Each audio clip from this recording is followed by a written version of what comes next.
Alright, guys, so, um, I have to work today, so I'm just gonna blow right through this list. Um, I don't work till 3, so let's, just jump right in. So, these are going to be the top 7 best films from 2008. Um, get it? 7, 8. There is one honorable mention over there, but I'm not doing 2 parts for this, so here we go. Number 7 is Twilight, the first one. Before you get all hate crazy, let me just say I don't hate this movie. I mean, I have it on DVD. Come on. I actually really liked this one. Not bad. Just a little slow paced. Yeah, this is the slow paced film from the series. Um, I mean, it is fantasy. Vampire falls in love with a girl and he's trying to not suck her blood, I guess. Um, and it's just these two throughout most of the film. And I gotta say, um, Kristen Stewart and Robert Pattinson really do work well off of each other. Oh, and Robert Pattinson was also in Harry Potter and the Goblet of Fire. Small role, but still he was in that. He's in this. He's actually been in other films recently, like the film High Life. I'm never going to see that again. I'm kidding, I never watched it. But I never want to see that. But, yeah, in the film, Bella Swan doesn't expect much when she moves to the small town of Forks, Washington, until she meets a mysterious and handsome vampire named Edward Cullen. Yeah, he's hiding a dark secret, which is he's a vampire. Oh no. Um, as their world and hearts collide, Edward must battle the bloodlust raging in him, as well as Kateri, fuck it, as well as a pack of undead that would love to make Bella their prey, which they apparently happen to stumble upon in this film. Now, it's a 2-hour movie with just 2 main characters. Don't worry, we meet the other guy in the second film. This is not a bad movie. It's just too slow. The pacing is way too slow. I kind of wish that it was a little faster, and the movie was a little shorter. Because I watched about like a third of it the first time that I ever saw it a few years ago, and I was like, this is too slow. Next. Yeah, just a lot of monologuing throughout like the first third, and they don't even dive into anything until things really get juicy. I mean, it's like she barely has much of a reaction either. But yeah, I do think that they do work well off each other, but I wish there was more to the story. I don't care about the books at all, but if you do, then that's all fine and dandy. But I think the Twilight is definitely a delight to watch if you want a good fantasy flick. But action and suspense-wise, it's not a really good choice to make. Number 6 is Cloverfield, but only the first one. The found footage movie. The only good thing to come out of J.J. Abrams. Because fuck everything else he's done. Cloverfield is the only good movie that J.J. Abrams has ever done. Maybe. But it is my personal favorite of his. And this is really short, though. I kind of wish it was longer, but this is basically, it's nothing more than just a group of people at a party, and they're shooting a farewell video to a friend of theirs who's going away after the party's over. But they soon realize that there's a monster about. And yeah, that's basically all it is. It's just a monster movie shot in found footage style, which is very interesting. They wait until the credits to put in the musical score. But they use a couple of chun sound effects throughout most of the film. Like whenever the monster appears from like at the end of a road, when his leg comes down, you hear a chun sound effect. That's like what they use in horror films, like for the sound effect, like here's the scare, you know. I will say that this does have slight bits and pieces of humor, but it's not that scary. It's just a found footage style monster flick. That's pretty much it. But you feel like you're right with the characters as they're running around, and it takes place in one specific night. That really ties this all together. I don't like found footage style films that drag on for days on end, Paranormal Activity 1 through 6. Except a Mark once. That was actually used better. Instead of the night number 1, night number 2, making this a true story bullshit. Mark 1's the only one who did that right. Because they ditched that aspect. and tried not to make it sound like a true story. Fuck you, Oren Peli. J.J. Abrams did it better than you. Yep. Oren Peli? Move over, Oren Peli. J.J. Abrams has really got some good taste. This being the only thing he's good at, a found footage style monster movie. And like I said, it's only 84 minutes. Not even that if you take the 8 minutes of credits, I think. Yeah, there's roughly 10 minutes of credits? But like I said, if you're looking for a good movie, don't expect to enjoy this very long, because it is very short. It's just over an hour if you take the credits out. I'm dead serious. The movie's 75 minutes at the most without the credits. I'm very specific on that, but if you're looking for something to find, this is the movie to go to. Oh, and Cloverfield was the placeholder title. Super 8 is a direct ripoff for this movie's title. Yeah. Yeah, I really liked Cloverfield. It's such a monster of a good time, even though it's only an hour and 15 minutes long. Number 5 is Drillbit Taylor. This movie's fucking hilarious. Seriously, this is one of the freshest and funniest comedies from Owen Wilson. Aside from his work in the Cars trilogy, don't do a Cars 4. I will not watch that. But this is super, super funny. It's basically a thief who pretends to be a bodyguard to these boys and eventually starts to live up to their expectations. He learns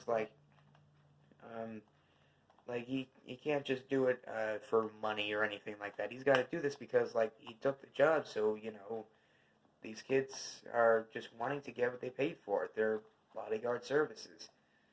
And this is actually a really nice film. I really think that the kids work off each other very, very nicely. I think the humor is all there.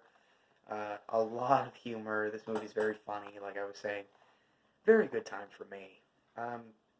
I really think that you should check out Drillbit Taylor if you haven't already. Because it's a bit of a good time for anyone who wants to see a good Owen Wilson flick. Yeah. Next. Number 4 is Saw 5. Right? 7, 6, 5. Yep. Saw 5 is number 4 on the list. I put this in a white case because it's white themed. See how it's mostly white? Yeah. I did that on purpose. Anyway, we're 8 minutes in already. So, yeah, Saw 5. Oh, and after this, I will do Jumanji Welcome to the Jungle. I have already recorded the review for that. I just got to get that uploaded after this. I'm just trying to keep this going in order, and I don't want this to take forever. Anyway, Saw 5. You won't believe how this ends. Yeah, it ends on a, I can't believe that happened. Anyway, this time, in case you don't know, Detective Hoffman is seemingly the last person alive to carry on Jigsaw's legacy. But when a secret is threatened, he must go on the hunt to eliminate all loose ends. This is such a good hour and a half. If you haven't seen it, you need to right now. Saw 5 is, well, okay, I'm not gonna lie, it is the official 4th one to me. Chronologically, it is the official Saw 4, but it's the 5th one that came out. Seriously, I won't dare spoil how it ends, but obviously they're like, okay, we're gonna end this in a similar way, oh, the villain wins, another movie's coming. They recycle this over and over again throughout the entire series, oh, and they use the exact same theme song for every film. Change it up a little bit, guys. Don't make it the exact same fucking composition. But, okay, I have to talk about the character of Detective Hoffman. He's really good, and you understand, he's just trying to carry on Jigsaw's legacy. That's all he's trying to do. And we get a little bit more of a backstory here and there. Oh, in the opening scene? Wow. Yeah. Very, very, eye-opening. The twist, yeah, each movie has a twist, and sometimes even a twist ending. But this film's twist ending will leave you speechless. I will just say that. This is the last of the films that I have on DVD. So the next list, I'll probably have to rent a copy of Saw 6 so that way I can show it on screen because I don't have any more after 5. But anyway, I've talked about all 5 films now, kind of. I'll give these their own review, just not today. But seriously, Saw 5, check it out. You'll enjoy it a lot. Number 3 is a stand-up comedy special. Kevin Hart's I'm a Grown Little Man. Yes, this counts. It's over an hour long. If it's over an hour long, it counts. Even on TV. This is very funny. I will just say this before I move on. Kevin Hart's really, really funny. It's just him doing jokes, obviously. But, he really knows how to make you laugh for, how long is this? An hour and 10 minutes. Pretty easy, pretty small and simple. Check out this comedy special if you haven't. It'll keep you rolling on the floor and coming back for more. Number 2 is Role Models. Funny as fuck. If you don't know the plot, I'll just give you the skinny here. As the world's least likely mentors, Danny and Wheeler, played by Paul Rudd and Sean William Scott, must put aside their selfish, sarcastic, and party-driven ways in order to give 2 odd, foul-mouthed kids invaluable wisdom about life, love, and heavy metal. Yeah, this is the unrated version. I'd have to say the unrated version's funnier because it's got more jokes in it, even though it's like 3 minutes longer. But if you haven't seen Role Models, you ought to check it out. It's pretty decent. I liked it. You'll like it too. But I will just say this before I move on here because we're already 12 minutes in. We're going to surpass the last video's runtime. Yeah, 13 minutes. This movie's killer funny. I think that the characters really work off each other and really see these guys just wanting to do good at their jobs, kind of like Drobit Taylor. And hey, look, Jane Lynch is in the movie. Huh. She's right there. I did not know that.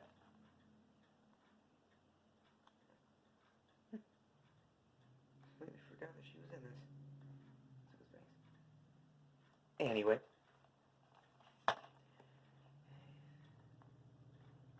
When I see a movie once, I forget who's in it already. Oh yeah, honorable mention time. Whoopity-doo. Okay, if you haven't seen this movie, you need to. This is a true story. You already know what it is, don't you? It's The Bank Job. Starring Jason Statham.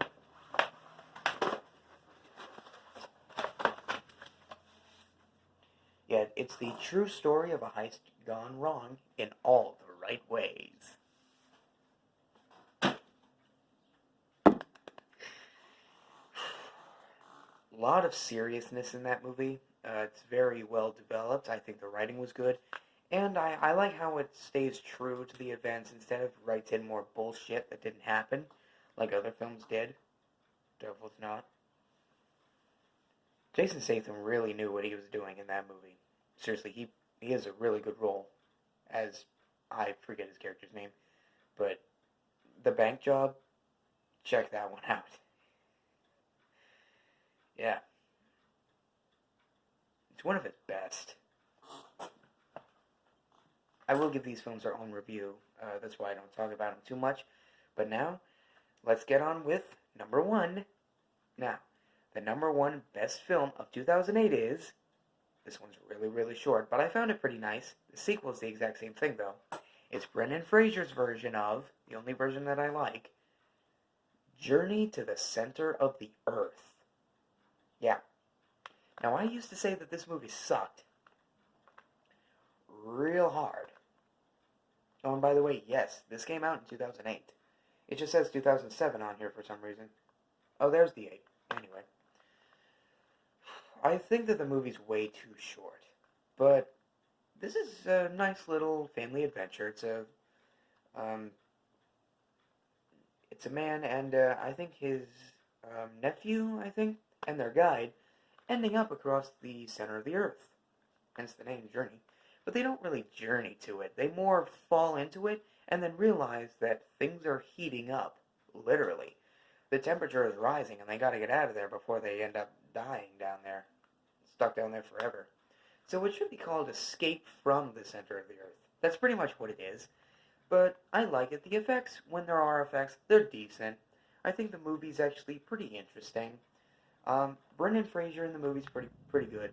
It's kind of humorous, but I gotta say the animation on the dinosaur is not that good. Yeah, the animation on the dinosaur isn't that good, but I do have to admit when they're on that little island, you can clearly tell that it was filmed on a beach with just effects animated onto the sky to make it look like they were in a cave. Yeah, it's not that well developed, but I think that it's okay. I think it's a very well developed adaptation of the story. The sequel, Journey to the Mysterious Island, not Journey to the Mysterious Island, it's Journey to the Mysterious Island. You got to pronounce it right. I'm very specific on that. It's the exact same thing, even though it's a direct sequel starring the same kid. Oh, and Dwayne Johnson's in it, who we're actually talking about next time. But if you haven't seen Journey to the Center of the Earth 2008 with Brendan Fraser, well, if it's not your type of journey that you want to go on, then just stay home. Because I have to admit this, while it is too short and there's not too many effects, it's decent. I did like it, but it's just not everything that I expected. But why is it number one? It's got a lot of heart, and it's got a very good relationship built between these characters, and a nice little romance between the guide and Fraser, who was named Trevor in the movie. Yeah, his nephew, that's right. Yeah. When they do get to the center of the Earth, things really start getting better. Yeah, things actually do start to, like, their survival instincts have to kick in, and not only do they have to figure out how to get out of there, but they realize that it was true, you know? What people say about the center of the Earth is actually true. But like I said, it's really short. But it's number one in my book. Oh wait, I forgot two other honorable mentions. Hold on. I'm just gonna make these quick. Inside Man, only because of the action. Yeah, there's good thrills in this movie. It's a good action spy whatever flick, and I really liked it. I completely missed the garbage can. No, really, I liked the movie. Just it got a sequel randomly just recently, but I ruined the DVD. Denzel Washington, I think, is the one who played him. Jamie Foxx, I don't remember. But, yeah, I saw it once. It was not that bad. And the other one is Old Dogs, starring the late Robin Williams and John Travolta and Seth Green. Very funny movie, but Disney should not have made it. That's the one reason why it's an honorable mention. Disney should not have made this. It should have been like DreamWorks or Columbia Pictures, someone else. Disney, really? This is just a buddy comedy. It's not a family flick. No. Oh, and the kids in this movie, why the hell are they here?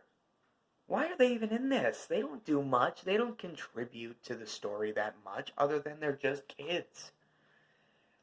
Oh, and I have to admit, even though they're trying their damnedest, the kids annoy the fuck out of me.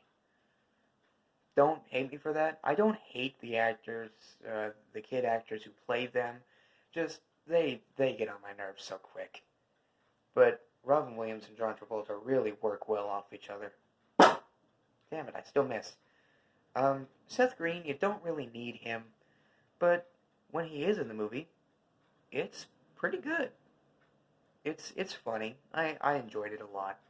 There was one scene though when they accidentally switch meds, and John Travolta gets a Joker-like smile, which he can't forcefully stop.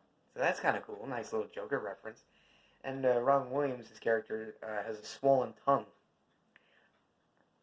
So it sounds a little Japanese or Chinese. Yeah. And stuff like that. I think Old Dogs is definitely a good old time for any old dogs out there. Thank you all for watching, and I'll see you in the next part of Jumanji month.